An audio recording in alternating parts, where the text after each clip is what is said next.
ಇದು ರಾಘವೇಂದ್ರನ್ ಏನ್ ಸಾಧನೆ ಇತ್ತು 2009ರಲ್ಲಿ ಬಂಗಾರಪ್ಪರನ್ನು ಸೋಲ್ಸೋದಕ್ಕೆ ಹಡಬಿಟ್ಟಿ ದುಡ್ಡು ತಾನೇ ಅಂದೆ. ಯಾಕಂದ್ರೆ ನಮ್ಮಪ್ಪ ಏನ್ ಭ್ರಷ್ಟಾಚಾರ ಮಾಡ್ಲಿಲ್ಲ, ನಮ್ಮಪ್ಪ ಏನ್ ಹಡಬಿಟ್ಟಿ ದುಡ್ಡು ಮಾಡಿಲ್ಲ. ಭ್ರಷ್ಟಾಚಾರದಲ್ಲಿ ಯಾರು ಜೈಲಿಗೆ ಹೋಗಿದ್ರು, ಚೆಕ್ಕಲ್ಲಿ ಯಾರು ತಗೊಂಡಿದ್ರು? I will punish you, I will tell this. Shivanna ಅವರೆಲ್ಲ ಹೊಟ್ಟೆ ಪಾಡಿಗೆ ಮುಖಕ್ಕೆ ಮೇಕಪ್ ಹಚ್ಕೊಳ್ತಾರೆ. ಇವರು ಈಶ್ವರಪ್ಪ ಅವರು ಅವ್ರ ಮಗನ್ ಪಾಡಿಗೆ ನಾಲ್ಗೆಗೆ ಮೇಕಪ್ ಹಾಕ್ತಾರೆ.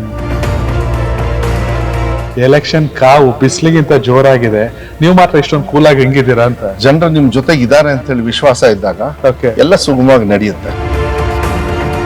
ಈ ಗ್ಯಾರಂಟಿ 420 ಅಂತ ಅರ್ಧಿ ಜ್ಞಾನೇಂದ್ರ, ನಾನು ಅವ್ರಿಗೂ ಕೀಳ್ಮಟ್ಟಾಗಿ ಮಾತಾಡ್ಬೋದು ನೀವೇ 420 ಅಂತ, ಬಟ್ ಅವ್ರಿಗೆ ಹೇಳಲ್ಲ. ಯುವಕರೆಲ್ಲ ಏನ್ ಹಂಗೆ ಮೋದಿ ಮೋದಿ ಅಂತ, ಈಗ ಹಂಗಲ್ಲ, Modi go back, Modi go back ಅಂದ್ಬಿಡ್ತಾರೆ. ಯಾಕಂದ್ರೆ ಆಗ್ಲಿಲ್ಲ. ರಾಹುಲ್ ಗಾಂಧಿ ಅವ್ರನ್ನ ಪಪ್ಪು ಅಂತ ಕರೆದ್ಬಿಟ್ಟು, ಈಗ ಯಾರ್ಯಾರು ಒಬ್ರು ಬಿಜೆಪಿಯವರು ಪಪ್ಪು ಅಂತ ಕರೆದಿದಾರ ಹೇಳ್ರಿ ನೋಡೋಣ. ನಾನು ದಮ್ಮು ತಾಕತ್ತಿದ್ರೆ ಅವ್ರಿಗೆ ಕೇಳ್ತೀನಿ. ಡಿ ಕೆ ಶಿವಕುಮಾರ್ ಸಾಹೇಬ್ರು ಹೇಳ್ತಾರೆ, ಬ್ಲಡ್ ದುಡ್ಡು. ಮನುಷ್ಯನಿಗೆ ಬ್ಲಡ್ ಇದ್ರೆ ನೀವು ಕ್ಲೀನ್ ಆಗಿ ಇಂಜಿನ್ ನಡೀತಾ ಇರುತ್ತೆ. ಮಾರ್ಕೆಟ್ ಅಲ್ಲಿ ದುಡ್ಡು ಇದ್ರೆ ಮಾರ್ಕೆಟ್ ಅಲ್ಲಿ ಇಂಜಿನ್ ಚೆನ್ನಾಗಿ ನಡೀತಾ ಇರುತ್ತೆ. ಬಡವರಿಗೆ ಹೋಗ್ಬೇಕು ದುಡ್ಡು. ಸಾಹುಕಾರರ ಕೈಯಲ್ಲಿ ಇದ್ದ ತಕ್ಷಣ ನಾವು ಬಿಕಾರಿಗಳಾಗ. ಇವತ್ತು ನನಗನ್ಸುತ್ತೆ ಈ ನಮ್ಮ ಸರ್ಕಾರ ಜನರ ಸರ್ಕಾರ. ಅದು ಆರಾಮಾಗಿ ಹೋಗಿ ಯಾರ ಮನೆಗಾದ್ರೂ ಹೋಗಿ ಓಟ್ ಕೇಳ್ತೀವಿ ನಾವು. ಅದೇ ಬಿಜೆಪಿ ಅವರಿಗೆ ಅವ್ರು ಇನ್ನೂ ಕೂಡ ಜಾತಿ ಧರ್ಮ ಇದನ್ನೇ ಹಿಡ್ಕೊಂಡು ಹೋಗ್ತಾ ಇದ್ದಾರೆ. ಶಿವಮೊಗ್ಗದಲ್ಲಿ ಗೀತಾ ಶಿವರಾಜ್ಕುಮಾರ್ ಅವರು ಏನು ಚುನಾವಣೆಗೆ ನಿಂತಿದ್ದಾರೆ, 100ಕ್ಕೆ 100 ಅವ್ರು ಗೆದ್ದೇ ಗೆಲ್ತಾರೆ, ಗ್ಯಾರಂಟಿಯಾಗಿ ಗೆಲ್ತಾರೆ, ಗ್ಯಾರಂಟಿಯಿಂದನೇ ಗೆಲ್ತಾರೆ.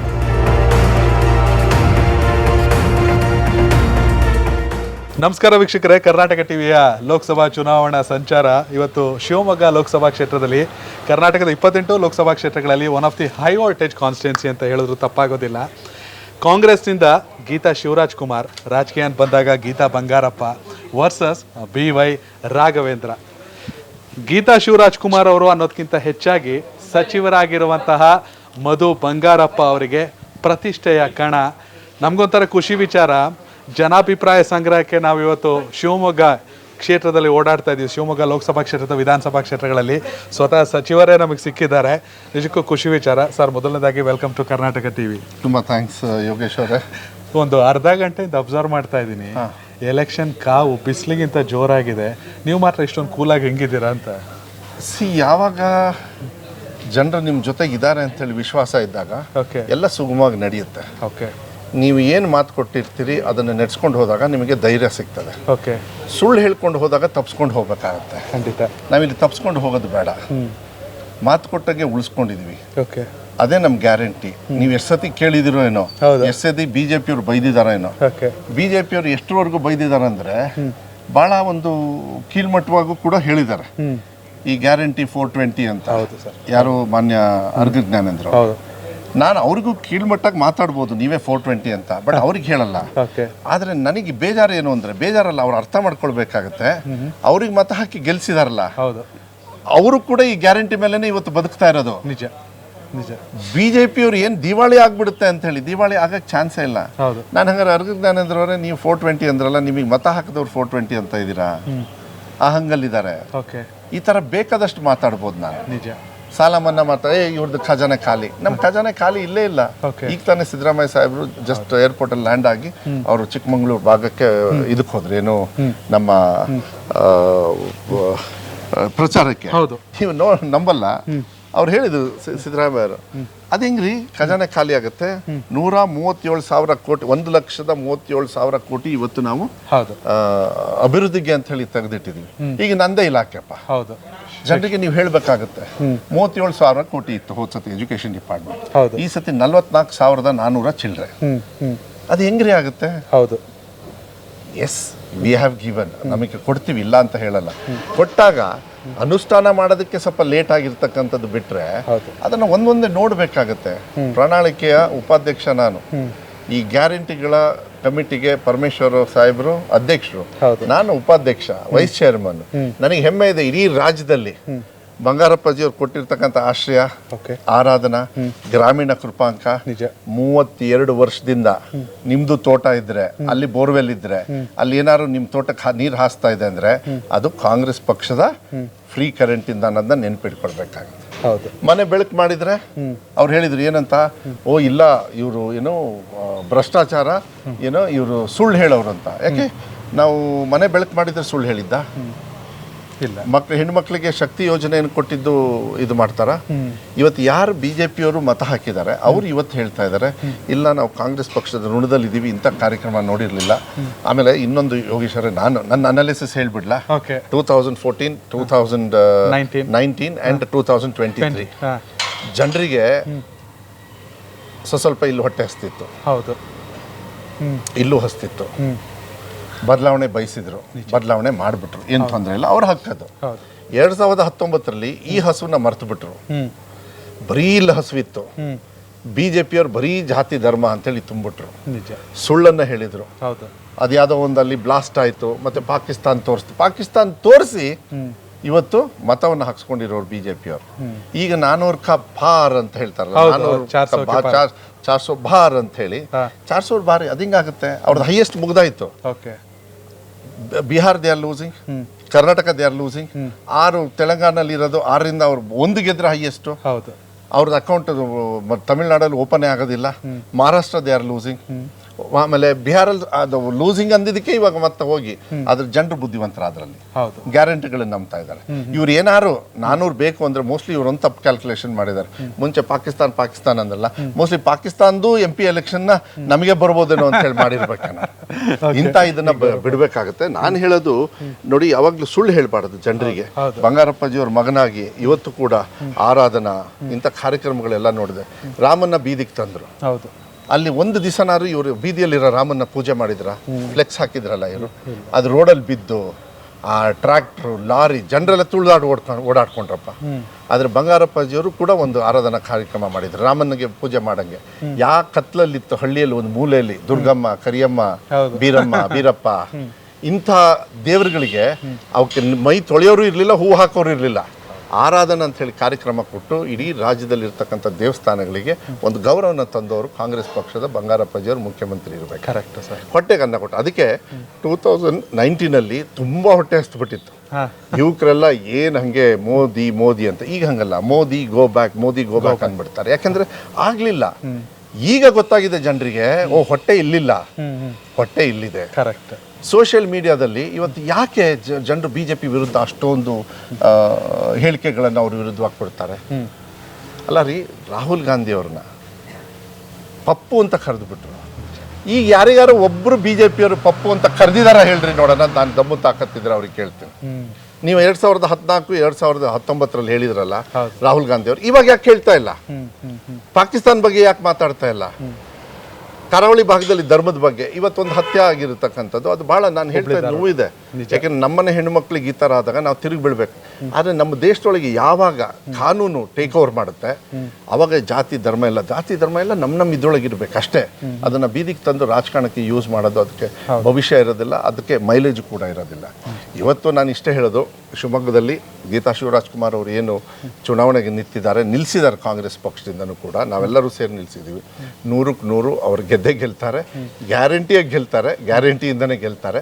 ಯಾಕೆಂದರೆ we have delivered 93% of Shivamogga district ಜನರಿಗೆ ಈಗಾಗಲೇ ಯಾವುದೋ ಒಂದು ಯೋಜನೆ ಅವ್ರು ಯಾವುದೋ ಒಂದು ರೀತಿಯಲ್ಲಿದೆ. ಡೆವಲಪ್ಮೆಂಟ್ ಅಂತ ಹೇಳಿ ಮಾತಾಡ್ತಾರೆ. 9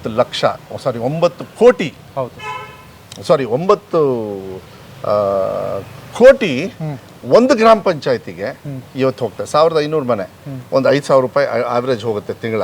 ಅದನ್ನೆಲ್ಲ ಮಲ್ಟಿಪ್ಲೈ ಮಾಡಿದ್ರೆ 75-76 ಲಕ್ಷ ಆಗುತ್ತೆ ಒಂದು ತಿಂಗಳಿಗೆ. ಅದನ್ನು ನೀವು ಇಂಟು ಮಾಡಿ 12 ತಿಂಗಳಿಗೆ. ಸ್ಕೂಲಿಗೆ ರಜಾ 2 ತಿಂಗಳು, ಇಲ್ಲಿ ರಜಾನೇ ಇಲ್ಲ, ದಿನ ಬರ್ತಾ ಇರುತ್ತೆ. ಆರ್ಥಿಕವಾಗಿ ನಾವು ಹೋದಾಗ ಹೇಳ್ತಾರೆ, ಇಲ್ಲ ಸರ್ ನಾವೆಲ್ಲ ಈಗೆಲ್ಲ 100 ರೂಪಾಯಿ ಉಳಿಸ್ತೀವಿ, ನಮ್ಮ ಯಜಮಾನ್ರಿಗೆ ನಾನು 100 ರೂಪಾಯಿ ಕೊಡ್ತಾ ಇದ್ದೀನಿ. ಮುಂಚೆ ಯಜಮಾನ್ರ ಜಾಬ್ ಖಾಲಿ ಇತ್ತು, ಆದರೆ ಇವತ್ತು ಯಜಮಾನ್ರಿಗೆ ದುಡ್ಡು ಕೊಡ್ತಕ್ಕಂಥ ಶಕ್ತಿ ಇವತ್ತು ನಮಗೆ ಕೊಟ್ಟಿದೆ. ಅಂದರೆ I think this is what it is. ಆಮೇಲೆ ನಾವೇ ನಮ್ಮ ಅಪ್ಪನ ಮನೆಯಿಂದ ತಂದಿಲ್ಲ. ಹೌದು, ನೀವು ನಿಮ್ಮ ಟಿವಿಯವರು ನೀವು ಎಲ್ಲರೂ ಸೇರಿ ಬೆವರು ಸುರಿಸಿ ಟ್ಯಾಕ್ಸ್ ಕಟ್ಟಿರೋ ಹಣನ ನಾವು ಕೊಟ್ಟಿದ್ದೀವಿ. ಖಂಡಿತ. DK ಶಿವಕುಮಾರ್ ಸಾಹೇಬ್ರು ಹೇಳ್ತಾರೆ, ದುಡ್ಡು ಮನುಷ್ಯನಿಗೆ ಬ್ಲಡ್ ಇದ್ರೆ ನೀವು ಕ್ಲೀನಾಗಿ ಇಂಜಿನ್ ನಡೀತಾ ಇರುತ್ತೆ. ಮಾರ್ಕೆಟಲ್ಲಿ ದುಡ್ಡು ಇದ್ರೆ ಮಾರ್ಕೆಟಲ್ಲಿ ಇಂಜಿನ್ ಚೆನ್ನಾಗಿ ನಡೀತಾ ಇರುತ್ತೆ. ಬಡವರಿಗೆ ಹೋಗ್ಬೇಕು ದುಡ್ಡು. ಸಾಹುಕಾರರ ಕೈಲಿ ಇದ್ದ ತಕ್ಷಣ ನಾವು ಬಿಕಾರಿಗಳಾಗ್ಬಿಡ್ತೀವಿ. ಚಲಾವಣೆಯಲ್ಲಿ ಇರಬೇಕು. ಹೌದು, ಬಡವರಿಗೆ ಕೊಟ್ರೆ ಅವ್ರು ಮಾರ್ಕೆಟ್ಗೆ ಹೋಗಿ ಖರ್ಚು ಮಾಡಿ ಟ್ಯಾಕ್ಸ್ ಕಟ್ಟಿ ಮತ್ತೆ ಸರ್ಕಾರ ಇಂಜಿನ್ ರನ್ ಆಗುತ್ತೆ. ಸಾಹುಕಾರನ್ ಕೊಟ್ರೆ ಅವನೇನ್ ಮಾಡ್ತಾನೆ, ಬ್ಯಾಂಕಲ್ಲಿ ಇಡ್ತಾನೆ. ಅದು ನಿಮ್ಮಿಂದ ಏನು ಉಪಯೋಗ ಅಲ್ಲ. ಅದರಿಂದ ಅದಕ್ಕೆ ಬಡ್ಡಿ ತಗೊಂಡು ಅವನೇ ಮತ್ತೆ ಪ್ರಾಫಿಟ್ ತಗೋತಾನೆ ಹೊರತು ನಿಮಗೆ ಕೊಡೋದಿಲ್ಲ. ಇವತ್ತು ಸರ್ಕಾರದ ಪರವಾಗಿ ಇರಬೇಕು ಅಂದರೆ ಇವತ್ತು ನನಗನ್ಸುತ್ತೆ ಈ ನಮ್ಮ ಸರ್ಕಾರ ಜನರ ಸರ್ಕಾರ, ಅದು ಕರೆಕ್ಟ್, ಜನರು ಆಯ್ಕೆ ಮಾಡಿರೋ ಸರ್ಕಾರ, ಅದಕ್ಕೋಸ್ಕರನೇ ಜನರಿಗೋಸ್ಕರನೇ ಸರ್ಕಾರ, ಜನರಿಗೋಸ್ಕರನೇ ಗ್ಯಾರಂಟಿ. ಹೌದು. ಮತ್ತೊಂದು ಕಡೆ ಸಚಿವರಾಗಿ ನೀವು ತೆಗೆದುಕೊಂಡಂಥ ನಿರ್ಧಾರಗಳು ಎಲ್ಲೂ ಆತರಕ್ಕೆ ಬೀಳಲಿಲ್ಲ, ಇನ್ಕ್ಲೂಡಿಂಗ್ ಮಾಧ್ಯಮಗಳ ಮುಂದೆ ಮಾತಾಡೋ ಕೂಡ. ನಾನು ಸ್ಟೂಡೆಂಟು, ಫಸ್ಟ್ ಇಲಾಖೆ ಬಗ್ಗೆ ತಿಳ್ಕೊತೀನಿ, ಆಮೇಲೆ ಮಾತಾಡ್ತೀನಿ. ಎಸ್ಪೆಷಲಿ ಅದು ಸಪ್ಲಿಮೆಂಟರಿ ವಿಚಾರದಲ್ಲಿ ತಂದಂಥ ನಿರ್ಧಾರ ಮಧು ಬಂಗಾರಪ್ಪ ಅವರ ಕರಿಯರಲ್ಲಿ ನನ್ನ ಪ್ರಕಾರ ವೈಯಕ್ತಿಕವಾಗಿ ಅತಿ ದೊಡ್ಡ ಮೈಲೇಜ್. ಯಾಕೆಂದರೆ ಒಬ್ಬ ವಿದ್ಯಾರ್ಥಿಯ ಜೀವನ ಒಂದು ವರ್ಷ ಹಾಳಾಗಬಾರ್ದು, ಅವ್ರಿಗೆ ಮತ್ತೊಂದು ಅವಕಾಶ. ಯಾಕಂದ್ರೆ ಮಾನಸಿಕವಾಗಿ ಯಾವ ರೀತಿ ಬೇಕಾದ್ರೂ ಅವರು ಯಾವ ನಿರ್ಧಾರ ತೆಗೆದುಕೊಳ್ಬೋದು. ಆ ಆಲೋಚನೆ ಸಡನ್ನಾಗಿ ಹೇಗೆ ಬಂದ್ಬಿಡ್ತು ಸರ್? ನಾನು ಅನುಭವಿಸಿರ್ಬೋದು, ಹೆಚ್ಚು ಡೀಟೇಲ್ಸ್ ಹೋಗೋದಿಲ್ಲ, ಬೇಡ. ಯಾಕೆಂದ್ರೆ ಎಂಡ್ ಆಫ್ ದ ಡೇ ನಾನು ಎಜುಕೇಶನ್ ಮಿನಿಸ್ಟರ್ ಇದ್ದಾಗ ಒಂದು ಟ್ರೋಲ್ ಮಾಡಿದ್ರು, ಹೌದು, ಮಧು ಬಂಗಾರಪ್ಪ ಅವರು ಓದಿರೋದಿಷ್ಟು ಅದಕ್ಕೋಸ್ಕರ ಅಂತ. ನಾನು ಅನ್ಸುತ್ತೆ ನನಗೆ ಎಷ್ಟು ಓದಿದ್ದೀನಿ ಅಷ್ಟಕ್ಕೆ ಸಿದ್ದರಾಮಯ್ಯ ಸಾಹೇಬರು ಕರೆಕ್ಟಾಗಿ ಕೊಟ್ಟಿದ್ದಾರೆ ಒಂದು ಕಡೆಗೆ. ಆದರೆ ಆ ಟ್ರೋಲ್ ಮಾಡೋರಿಗೆ, ತಲೆ ಕೆಟ್ಟವರಿಗೆ, ಈ ಜಾಬ್ಲೆಸ್ ಫೆಲೋಸ್, ಈ ಪೇಯ್ಡ್ ಸೋಷಿಯಲ್ ಮೀಡಿಯಾಸ್ ಇದಾರಲ್ಲ, ಅವ್ರಿಗೆ ಒಂದೇ ಹೇಳೋದು, ಪಾಠ ನಾನೇನು ಹೇಳ್ಕೊಡಲ್ಲಪ್ಪ, ಪಾಠ ಹೇಳ್ಕೊಡೋರನ್ನ ನಾ ಮ್ಯಾನೇಜ್ ಮಾಡೋನು. ನರೇಂದ್ರ ಮೋದಿ ಅವರು ಈ ದೇಶದ ಪ್ರಧಾನಮಂತ್ರಿಗಳು, ಹೆಲ್ತ್ ಅವರಿಗೆ ಬರುತ್ತೆ ತಾನೆ, ಹಂಗಾರೆ ಡಾಕ್ಟರ್ ಆಗಿದಾರ? ಇಲ್ಲ. ಒಂದು ಬಾಂಬ್ ಏನೋ ಮಾಡ್ತಾರೆ, ಹಂಗಾರೆ ಇವರು ಸೈಂಟಿಸ್ಟ್ ಅಲ್ಲ? ಅದಕ್ಕೆ ಹೇಳೋದು, ಯು ಶುಡ್ ಮ್ಯಾನೇಜ್. ಆಮೇಲೆ ಸುಳ್ಳು ಹೇಳಬಾರ್ದು. ಕರೆಕ್ಟ್. ನಾವು ಮ್ಯಾನಿಫೆಸ್ಟೋಲ್ಲಿ ಏನಂತ ಹೇಳಿದೆ, ಪಠ್ಯ ಪುಸ್ತಕ ಪರಿಷ್ಕರಣೆ ಮಾಡ್ತೀವಿ. ಹೌದು. ಅದಾದ್ಮೇಲೆ ಜನರು ನಮಗೆ ಮತ ಹಾಕಿರೋದು, ಹಂಗಾರೆ ಪರಿಷ್ಕರಣೆ ಮಾಡ್ಬೇಕಲ್ಲ. ಹೌದು. ಮೀಡಿಯಾದವ್ರು ನೀವೇನು ಮಾಡಿದ್ರಿ, ಕೇಳಿ ಒಂದು ದಿವಸ ಸಿಟ್ಟು ಬಂತು, ನನಗೂ ಅಷ್ಟೇ, ನಮ್ಮ ಅಪ್ಪರ ಸ್ವಭಾವ, ಹೋಗಯ್ಯ ತಗಿಲಿಲ್ಲ, ಕಿತ್ತು ಬಿಸಾಕದೆ ಅಂದೆ. ಅದನ್ನ ಅಪದ ಅವ್ರು ಅದನ್ನ ಕಿತ್ತು ಬಿಸಾಕಿದ್ರು. ಏನು ವಿಧಾನಸೌಧದಲ್ಲಿ ಅಲ್ಲೋಕಲ್ಲ ರೈ, ನಿಮ್ಮ ಮಕ್ಕಳಿಗೆ ದಾರಿ ತಪ್ಪಿಸ್ತಕ್ಕಂಥ ಪಠ್ಯ ಪುಸ್ತಕದಲ್ಲಿ ನೀವೇ ಹಾಕಿರೋದು, ನೀವು ಹಾದಿ ತಪ್ಪಾಡ್ದು ಅಂತ ಹೇಳಿ ನಾವು ಮಾಡ್ತಾ ಇರೋದು. ನಿಮ್ಮ ಮಕ್ಕಳು ಅಷ್ಟೇ ದೇವ್ರ ಸಮಾನ, ನನ್ನ ಮಕ್ಕಳು ಕೂಡ ದೇವ್ರ ಸಮಾನ, ಎಲ್ಲ ಜಾತಿ ಬಾಂಧವರು ಕೂಡ ದೇವ್ರ ಸಮಾನ ಅನ್ನೋದಕ್ಕೋಸ್ಕರ ಬರೀ ಭಾಷಣಕ್ಕಲ್ಲ ದೇವ್ರನ್ನ ಅಂತ ಹೇಳಿ ಕರೆಯೋದು ಮಕ್ಕಳನ್ನ. ನಿಜವಾಗ್ಲೂ ದೇವ್ರನ್ನ, ನೀವು ಕಾಣದೇ ಇರೋ ದೇವ್ರನ್ನ ಕೈ ಮುಗಿಯೋ ಬದಲು ಈ ಮಕ್ಕಳಿಗೆ ಸೇವೆಯನ್ನು ಮಾಡಿ ಅಂತ ಹೇಳಿ ಮನೋಭಾವನೆ ಇಟ್ಕೊಂಡು ಬಂದವರು. ಒಂದು ಮೊಟ್ಟೆಯಿಂದ 2 ಮೊಟ್ಟೆ. ಸಿದ್ದರಾಮಯ್ಯ ಸರ್ಕಾರ ಹೆಂಗೆ ಬರ್ಬಾದಾಗುತ್ತೆ ಅಲ್ವಾ? ರಾಗಿ ಮಾಲ್ಟ್ನ ಬೆಳಗ್ಗೆ ಕೊಡ್ತಾ ಇದೀವಿ, ಇನ್ನೊಂದು ಸ್ವಲ್ಪ ಶಕ್ತಿ ಬರಲಿ ಅಂತ ಹೇಳಿ. ಹೆಂಗೆ ಫ್ರೀಯಾಗಿ ಕರೆಂಟ್ನ ಸ್ಕೂಲಲ್ಲಿ ಕೊಡ್ತಾ ಇದೀವ್ರಿ, ಸಾಯಂಕಾಲ ಸ್ಪೆಷಲ್ ಕ್ಲಾಸ್ ತಗೋತಾ ಇದ್ದಾರೆ. ಮುಂಚೆ ಯಾವನ ಕರೆಂಟ್ ಕಟ್ತಾನೆ, ಈ ಸ್ಕೂಲ್ದು ಕಷ್ಟ ಆಗಲ್ಲ, ಯಾಕಂದ್ರೆ ಕರೆಂಟ್ ಬಿಲ್ ಕಟ್ಟಬೇಕಾಯ್ತು. ಈಗ ಕರೆಂಟ್ ಬಿಲ್ಲೇ ಇಲ್ಲ, ನೀರು ಬಿಲ್ಲೇ ಇಲ್ಲ. ಮಕ್ಕಳನ್ನ ಬಿಸಿ ಊಟದ್ದು ಸ್ವಲ್ಪ ಸೇವ್ ಮಾಡಿ, ಸಾಯಂಕಾಲ ಮತ್ತೆ ಅಡುಗೆ ಮಾಡಿ, ಮಕ್ಕಳನ್ನ ಶಾಲೆಯಲ್ಲಿ ಓದಿಸಿ. ಯಾಕಂದ್ರೆ ಸರ್ಕಾರಿ ಶಾಲೆಯಲ್ಲಿ ಇರ್ತಕ್ಕಂಥ ಎಲ್ಲ ಟೀಚರ್ಸ್ ಹೈಯೆಸ್ಟ್ ಬೆಸ್ಟ್ ಟೀಚರ್ಸ್, ಅವ್ರು ವಿದ್ಯಾದಾನ ಮಾಡಿದ್ದಾರೆ. ರಾತ್ರಿ ಮಕ್ಕಳಿಗೆ ಅಲ್ಲೇ ಹಂಡೆಯಲ್ಲಿ ನೀರು ಕಾಯಿಸಿ ಬೆಳಗ್ಗೆ ಸ್ನಾನ ಮಾಡಿಸಿ ಎಕ್ಸಾಮಿಗೆ ಕಳಿಸಿದ್ದಾರೆ. ಉದಾಹರಣೆ ಕೊಡ್ಬೇಕಾ? ನಾ ಕೊಡ್ತೀನಿ ಬೇಕಾದಷ್ಟು.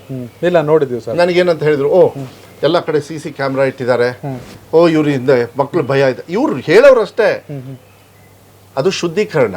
ಮಕ್ಕಳಿಗೆ ಹಾದಿ ತಪ್ಪಿಸಬಾರ್ದು. ಕೆಲವು ಮಾಲ್ ಪ್ರಾಕ್ಟೀಸಸ್ನ ನಿಲ್ಲಿಸಬೇಕು ಅಂತ ಹೇಳಿ ಮಾಡಿದ್ದು. ಅದು ದೊಡ್ಡವರೇ ತಪ್ಪು ಮಾಡಿಬಿಟ್ರೆ ನಾವು ಅದನ್ನು ಬೇರೆ ರೀತಿ ಯಾಕೆ ಮಕ್ಕಳಿಗೆ ಶಿಕ್ಷೆ ಕೊಡಬೇಕು? ಅದಕ್ಕೆ ಹೇಳಿದೆ, ಎಷ್ಟು ದಿವಸ ಇರ್ತೀರೋ ಒಳ್ಳೆ ಕೆಲಸ ಮಾಡಿ, 4 ಜನರು ಹೌದಪ್ಪ ಮಧು ಅವ್ರು ಬಂದರು, ಒಳ್ಳೆ ಕೆಲಸ ಮಾಡಿದರು, ಅದು ಬೇಕು ನನಗೆ, ಅಷ್ಟು ಸಾಕು. ನನಗೆ ವಿಶ್ವಾಸ ಇದೆ, ಶಕ್ತಿ ಮೀರಿ ನಾನು ನಿಮ್ಮನ್ನೆಲ್ಲ ಭೇಟಿ ಮಾಡದೇ ಇರೋದಕ್ಕೆ ಕಾರಣ ಏನು ಅಂದರೆ, ನಂಗೆ ಇಲಾಖೆ ಗೊತ್ತಿರಲಿಲ್ಲ. ನಮ್ಮ ಇಡೀ ರಾಜ್ಯದಲ್ಲಿ ಹೈಯೆಸ್ಟ್ ದೊಡ್ಡ ಇಲಾಖೆ ಯಾವುದು ಅಂದರೆ ನನ್ನ ಶಿಕ್ಷಣ ಇಲಾಖೆ. ಆ ಶಿಕ್ಷಣ ಇಲಾಖೆಗೆ ಒಳ್ಳೇದಾಗಲಿ, ನೋಡಬೇಕು, ಅದು ಬರಬೇಕು ಅನ್ನೋದು ರೀತಿ ಮೇಲೆ ನಮ್ಮ, ಈಗ ನೀವೇನು ಬೇಕಾದ್ರೆ ಕೇಳಿ ನಾವು ಉತ್ತರ ಕೊಡ್ತೀವಿ. ಈಗ ದಿನ ಸಿಗ್ಬೇಕಾದ್ರೆ ನಿಮಗೆ ಸಿಗ್ತೀನಿ. ಅದನ್ನ ಮತ್ತೊಂದು ಕಡೆ ಅಬ್ಸರ್ವ್ ಮಾಡಿದ್ದು, ಸಚಿವರಾಗಿ 4 ಗೋಡೆ ಮಧ್ಯೆ ಕೂತ್ಕೊಳ್ಳಿಲ್ಲ, ಸಡನ್ ವಿಸಿಟ್ಗಳು ತಾಲೂಕಾಗಿರ್ಬೋದು, ಗ್ರಾಮ ಪಂಚಾಯತಿ, ಇವನ್ ನನ್ನ ಕಾನ್ಸ್ಟಿಟ್ಯೂನ್ಸಿಯಲ್ಲಿ ನಾನೊಂದು ವಿಡಿಯೋ ನೋಡಿದೆ. ನಂದು ಹುಣಸೂರು, ಬಟ್ ನೀವು ಪ್ರಿಯಾಪಟ್ಟಣದ ಒಂದು ಸ್ಕೂಲ್ಗೆ ಹೋಗಿದ್ರಿ. ಅದು ಏನಾಯ್ತು, ನಾವು ಮಂಗಳೂರಲ್ಲಿ ಈ ಸಮಾವೇಶ ಇಟ್ಕೊಂಡಿದ್ವಿ. ಎಂತ ಸಮಾವೇಶ? ನಮ್ಮ ವರ್ಕರ್ಸ್ ಸಮಾವೇಶ. ಅವತ್ತು ಸುರ್ಜೇವಾಲಾ ಅವರು ಎಲ್ಲ ಬಂದಿದ್ರು, ಮಲ್ಲಿಕಾರ್ಜುನ್ ಖರ್ಗೆ ಸಾಹೇಬರು ಕೂಡ ಬಂದಿದ್ರು. ನಾನೇನ್ ಮಾಡೋದು, ಅದು ತಪ್ಸ್ಕೊಳ್ಳೋಣ ಅಂತ ಹೇಳಿ ಮೈಸೂರಲ್ಲಿ ಹಾಲ್ಟ್ ಮಾಡಿ ಶಕ್ತಿಧಾಮಕ್ಕೆ ಹೋಗಿರ್ಲಿಲ್ಲ ನಾನು. ಗೀತಕ್ಕ ಅವರು ಅವರೇ ನಡೆಸೋದು. ಆ ಶಕ್ತಿಧಾಮಕ್ಕೆ ಹೋಗ್ಬೇಕು ಅಂತೇಳಿ ಅಲ್ಲಿದ್ದಾಗ ಆಮೇಲೆ ಏನ್ ಮಾಡಿದ್ರು, ನೀನಂಗೆ ಇರಂಗಿಲ್ಲ, ನಿಂದೆ ಉಸ್ತುವಾರಿ, ಯಾಕೆಂದ್ರೆ ನಂದೇ ಉಸ್ತುವಾರಿ as A vice president and candidate ಕೂಡ ನೀನು ಇರಲೇಬೇಕು ಅಂದ್ರು. ಸರಿ ಆಯ್ತು ಅಂದ್ಬಿಟ್ಟು ನಾನೇನ್ ಮಾಡಿದೆ, ಅಲ್ಲಿ ಹುಣಸೂರಲ್ಲಿ ಉಳ್ಕೊಂಡಿದ್ದೆ. ನಾ ಪಿರಿಯಾಪಟ್ಟಣದಲ್ಲಿ ಒಬ್ರು ಸ್ನೇಹಿತರು ಅಲ್ಲೇ ಉಳ್ಕೊಂಡೆ. ಅಲ್ಲಿಂದ ಮಂಗಳೂರಿಗೆ ಹೋಗಿ ವಾಪಸ್ ಬರೋದಕ್ಕೆ ನಂಗೆ ಈಸಿ ಆಗಲಿ ಅಂತ ಹೇಳಿ, ಯಾಕೆಂದ್ರೆ ಫ್ಲೈಟ್ಸ್ ಏನು ಸಿಗ್ಲಿಲ್ಲ. ಸರಿ ಏನ್ ಮಾಡಿದೆ, ಅವತ್ತು ಇಳ್ಕೊಂಡು. ಅವತ್ತೇನಾಯ್ತು, ಲೇಟ್ ಆಗೋಗ್ಬಿಟ್ಟಿತ್ತು. ಆದ್ರೂ ಹೋಗ್ಬೇಕಾದ್ರೆ ಸಡನ್ ಆಗಿ ಏನಾಯ್ತು, ಮಕ್ಕಳು ಶನಿವಾರ ಮಕ್ಕಳೆಲ್ಲ ಇದ್ರು. ನನಗೆ ಒಂದೇ ಸತಿಗೆ 1 ನಿಮಿಷ ಅಂತ, ನಮ್ಮ ಡ್ರೈವರು ಮಧುವ್ರಿಗೆ ಈ ತರ ಕ್ವಾಲಿಟಿ ಇದೆ ಅಂತ ನಿಲ್ಸೋಣ ಅಂತ ಅವನಿಗೆ ಅದೇ ಟೈಮಿಗೆ ಗಾಡಿ ನಿಲ್ಸುವಂತೆ ಅವ್ನು ನಿಲ್ಸೇ ಬಿಟ್ಟ. ಆಮೇಲೆ ಒಳಗಡೆ ಹೋದೆ ಯಾಕೆಂದ್ರೆ ಕಾಂಪೌಂಡ್ ಇರಲಿಲ್ಲ. ಹೌದು, ಕಾಂಪೌಂಡ್ ಇರಲಿಲ್ಲ. 36 ಹುಡುಗರು 42 ಹುಡುಗರು. ಆಮೇಲೆ ಅವ್ರು ಶನಿವಾರ, ಸೊ ಬಿಸಿ ಊಟ ಇರಲ್ಲ, ಬೆಳಗ್ಗೆ ತಿಂಡಿ ಕೊಡ್ತಾರೆ ಅಲ್ಲಿ. ಅವ್ರು ಏನೋ ಒಂದು ಅಡ್ಜಸ್ಟ್ಮೆಂಟ್ ಮಾಡ್ಕೊಂಡು ನಿಲ್ಸಿ ಒಳಗಡೆ ಹೋದೆ. ನಾ ಹೋಗ್ಬೇಕಾದ್ರೆ ಏನಂದೆ, ನೀವು ಯಾರು, ನಾನು ಯಾರು ಅಂತ ಹೇಳ್ಬೇಡಿ ಮಕ್ಕಳಿಗೆ ಅಂದೆ. ಆ ಟೀಚರ್ ಏನ್ ಮಾಡ್ದ, ನನ್ನ ನೋಡ್ದ, ಕನ್ನಡಕ ಹಾಕೊಂಡಿದ್ದಾನೆ, ಕೂಲಿಂಗ್ ಗ್ಲಾಸ್. ಅವನೇನು ಅನ್ಕೊಂಡ, ನನ್ನ ವಾಯ್ಸ್ ನೋಡ್ಬಿಟ್ಟು ಮಧು ಬಂಗಾರಪ್ಪ ಅನ್ಬಿಟ್ಟ. ನಾನು ರೀ ಹೇಳ್ಬೇಡ್ರಿ ಅಂತ. ಇಲ್ಲ ಸರ್, ನಂಗೆ ಕಣ್ಣು ಕಾಣಿಸಲ್ಲ sir. Actually he is a blind teacher. ನನಗೆ ಮೈಯೆಲ್ಲ ಜುಮ್ ಆಗ್ಬಿಡ್ತು. ಮತ್ತೆ ಹೆಂಗ್ರಿ ಅಂತ. ಇಲ್ಲ ಸರ್, ನನಗೆಲ್ಲ ಅವರೇ ಆಕ್ಟಿವ್. ಹೌದು ಸರ್. ನೋಡಿ, ಒಬ್ಬ ಹ್ಯಾಂಡಿಕ್ಯಾಪ್ ಅಂತ ಹೇಳ್ತೀವಿ, ಐ ಥಿಂಕ್ ನಾವೇ ದಡ್ರು. ಆಕ್ಚುಲಿ ನಮಗೆಲ್ಲ ಇದ್ದು ನಾವು ಹ್ಯಾಂಡಿಕ್ಯಾಪ್. ಹೌದು, ತುಂಬಾ ಸೆನ್ಸಿಬಲ್ ಪರ್ಸನ್ಸ್ ಅವರು ಅಲ್ಲ ಅದು. ಆಮೇಲೆ ಅವ್ನು ಕೈ ಕಟ್ಕೊಂಡಿದ್ರು, ದಯವಿಟ್ಟು ಕೈ ಕಟ್ಬೇಡಿ, ನೀವೆಲ್ಲ ಗುರುಗಳ ಸ್ಥಾನ ಅಂತ ಹೇಳಿ ಎಲ್ಲ ಮಾತಾಡಿ ಮಕ್ಳಿಗೆ ಹೇಳಿ ಏನ್ ಪ್ರಾಬ್ಲಮ್ ಇದೆ ಅಂದೆ. ಅದ್ ನೀವು ವಿಡಿಯೋ ನೋಡಿದ್ರೆ ಅವರು ಇಲ್ಲ ಸರ್ ಏನೂ ಇಲ್ಲ ಅಂದ್ರೆ ಎಲ್ಲ ಮಕ್ಳಿಗೆ ಕೈ ಕಟ್ಕೊಂಡಿದ್ರು. ಸರಿ ಸುಮ್ಮನೆ ಅದು. ಆಮೇಲೆ ಏನೋ ಒಂದು ಪ್ರಾಬ್ಲಮ್ ಇರುತ್ತೆ, ಯಾಕೆ ಬಿಲ್ಡಿಂಗ್ ಎಲ್ಲ ಸರಿ ಇತ್ತ. ಇಲ್ಲ ಸರ್, ಸ್ವಲ್ಪ ಲೀಕೇಜ್ ಇದೆ ಅಂದ ಒಬ್ಬ. ಇಲ್ಲ ಇನ್ನೊಬ್ಬ, ಇನ್ನು ಸ್ವಲ್ಪ ಜಾಸ್ತಿ ಇದೆ ಸರ್ ಅಂದ. ಬರ್ರಿ ತೋರ್ಸೋಣ. ಒಳಗಡೆ ಹೋದ್ವಿ. ಸರ್ ಅಲ್ಲಿ ಲೀಕೇಜ್ ಇದೆ. ಇಲ್ಲ ಇಲ್ಲೂ ಇದೆ ಸರ್. ಅಲ್ಲಿ ಅಂದ್ರೆ ನಮ್ಮ ಸ್ಥಿತಿ ಏನು ಅಂತ ನಾವು ಕಣ್ಣಾರೆ ನೋಡ್ಲಿಲ್ಲ ಅಂದ್ರೆ ನಾನು ಹೆಂಗೆ ರಿಪೇರಿ ಮಾಡ್ತೀವಿ? ವಿಧಾನಸೌಧದಲ್ಲಿ ಉತ್ತರ ಕೊಟ್ಟ ತಕ್ಷಣ ರಿಪೇರಿ ಆಗಲ್ಲ. You should go there, you should see. Bangarappa ಅವ್ರು, ಈಗ ನಾವೆಲ್ಲ ಯಾಕೆ ಟೂರ್ ಮಾಡ್ತೀವಿ? ಅವ್ರ ಮಕ್ಳ ಜೊತೆಗೆ ಟಕ್ ಅಂತ ಹೋಗಿ ಊಟಕ್ಕೆ ಕೂತ್ಕೊಂಡ್ಬಿಡ್ತೀನಿ ನಾನು, ರುಚಿ ಹೆಂಗಿದೆ ಅಂತ ಹೇಳಿ. ನಮ್ಮ ಮಕ್ಳು ಏನ್ ತಿಂತಾರೆ, ಮಕ್ಳಿಗೆ ದೇವ್ರು ಅಂತೀವಿ. ದೇವ್ರಿಗೆ ಹೆಂಗೆ ನೀವು ಅನ್ಯಾಯ ಮಾಡೋಕ್ಕಾಗತ್ತೆ? ಹೌದು, ಮೊದಲು ಅವ್ರಿಗೆ ನೈವೇದ್ಯ. ಎಸ್, ಅವ್ರಿಗೆ ಇಡ್ಲೇಬೇಕು. ಅವ್ರ ಜೊತೆ ಕುತ್ಕೊಂಡು ತಿಂದಾಗ ನೈವೇದ್ಯ ಸರಿ ಇತ್ತೆಲ್ಲ ಅವ್ರು ಹೇಳ್ತಾರೆ. ಹೌದು ಸರ್, ಅದು ಹಿಂದುತ್ವ. ಕರೆಕ್ಟ್. ಅದು ಹಿಂದೂ, ಅದು ಜಾತಿ ಧರ್ಮ, ಅದು ಇದು ಸಮಾನತೆ ಬರದೆ ಅದು. ಅದಕ್ಕೆ ಇಂಥದ್ದು ನಂಗೆ ಇಷ್ಟಪಡ್ತೀನಿ ನಾನು. So I like to go there. ಈ ಥರ ಎಲ್ಲ ಪ್ರಾಕ್ಟಿಕಲ್ಲು. ಕೆಲವು ಟೀಕಾ ಟಿಪ್ಪಣಿಗಳು ಹೇಳ್ತಾರೆ, ಎಲ್ಲದಕ್ಕೂ ಕೆಲವು ಸತಿ ಉತ್ತರ ಕೊಡ್ತೀನಿ, ಕೆಲವು ಸತಿ ಕೊಡೋದಕ್ಕೆ ಹೋಗೋದಿಲ್ಲ. ಅದು ಏನು ಮಾಡೋಕ್ಕಾಗಲ್ಲ. ಈಶ್ವರಪ್ಪ ಅವ್ರ ಸಕ್ಕೆಲ್ಲ ಹಗುರವಾಗಿ ಗೀತಕ್ಕವ್ರ ಬಗ್ಗೆ ಮಾತಾಡ್ಬಿಟ್ರು. ನಾನು ಅವಾಗ ಒಂದೇ ಮಾತು ಹೇಳಿದ್ದು, ಶಿವಣ್ಣವರೆಲ್ಲ ಹೊಟ್ಟೆ ಪಾಡಿಗೆ ಮುಖಕ್ಕೆ ಮೇಕಪ್ ಹಚ್ಕೊಳ್ತಾರೆ. ಇವರು ಈಶ್ವರಪ್ಪ ಅವರು ಅವ್ರ ಮಗನ ಪಾಡಿಗೆ ನಾಲ್ಗೆಗೆ ಮೇಕಪ್ ಹಾಕ್ತಿಂತಾರೆ. ಅದು ಅವ್ರ ಮಗನ ಪಾಡಿಗೆ, ಶಿವಮೊಗ್ಗ ಜಿಲ್ಲೆಗಲ್ಲ. ಅವನ ಮಗನಿಗೆ ಮೋಸ ಆಗಿದೆ ಅಂತ ಹೇಳಿ, ಅವರಿಗೆ ಮೋಸ ಆಗಿದೆ ಅಂತ ಹೇಳಿ, ಅವ್ರ ಮನೇಲಿ ಮೋಸ ಆಗಿದೆ ಅಂತ ಹೇಳಿ ಅವ್ರ ಮೇಕಪ್ ನಾಲ್ಗೆ ಹಾಕಿದ್ರೆ ಮುಖಕ್ಕಲ್ಲ ಅಂತ ಹೇಳಿ ಹೇಳಿದ್ದೀನಿ. ಹೌದು, 100% ಸರ್. ಮತ್ತು ಚುನಾವಣಾ ರಾಜಕೀಯಕ್ಕೆ ಬರೋದಾದ್ರೆ 2019 ತುಂಬ ಕ್ಲೀನಾಗಿ ಕ್ಲೋಸ್ ಆಗಿ ನಾನು ಅಬ್ಸರ್ವ್ ಮಾಡಿದ್ದೆ. Madhu Bangarappa was nothing on that time. ಅಂದರೆ ಮಾಜಿ ಶಾಸಕರು, ಅವರ ಬಿಸ್ನೆಸ್ ಮತ್ತೊಂದು.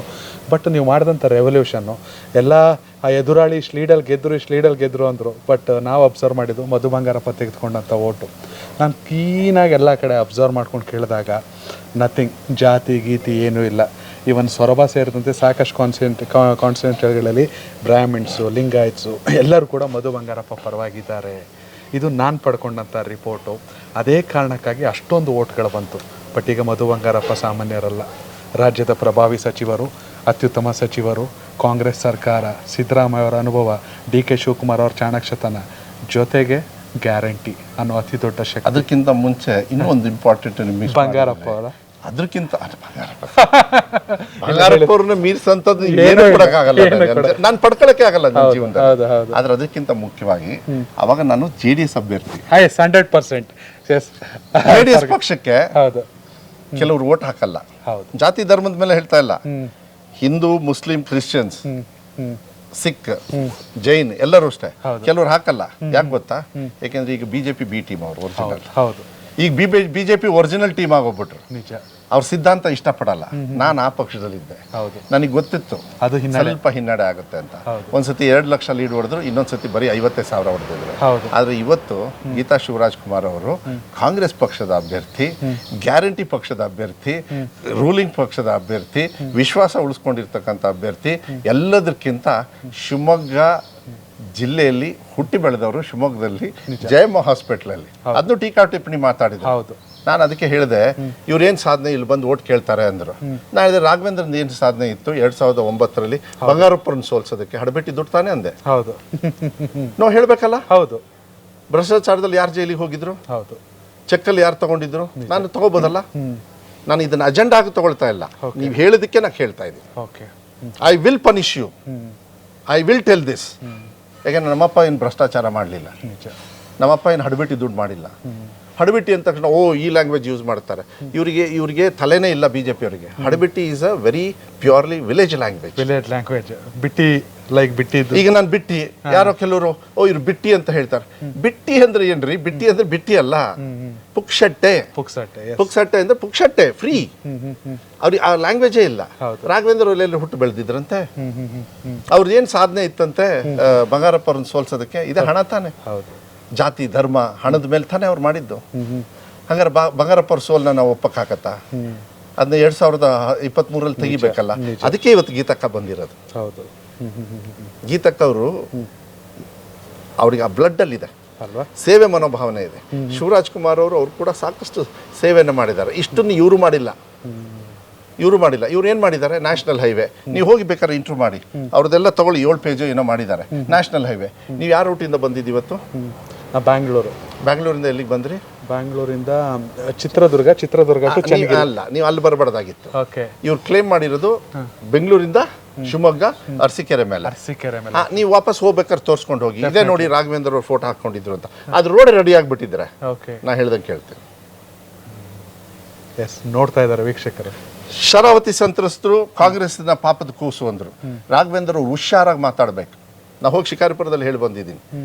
ಕಾಗೋಡು ತಿಮ್ಮಪ್ಪ ಅವರು ಶರಾವತಿ ಸಂತ್ರಸ್ತಿಗೆ ಹಕ್ಕುಪತ್ರ ಕೊಡ್ತಾರೆ.